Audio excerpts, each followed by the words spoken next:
Ayan pala, may long visit. Ito yung napalitan natin. 57 ba to? 54. 54 mm, no? Ayan, 115cc yan. Nag-upgrade tayo.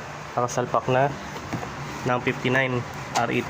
R8 po yan. Tapos, nagpalit na rin tayo ng 8 at saka 10 grams na flyball. Pinalitan na rin natin ng timing chain guide at saka hindi ko may pakita C-Works ng Toyota belt 5VV, no. Syempre kapag nagpalit ka niyan, kasama nito cylinder gasket. Alright, so yung mausok, check lang muna natin, no. Ito, di ba? Naayos na, nailagay na.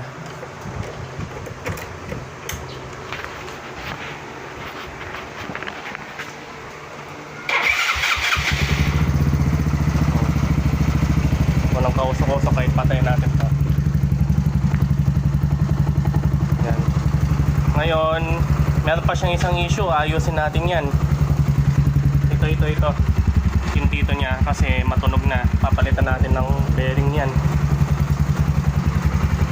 Alright, nandito yung bearing niya.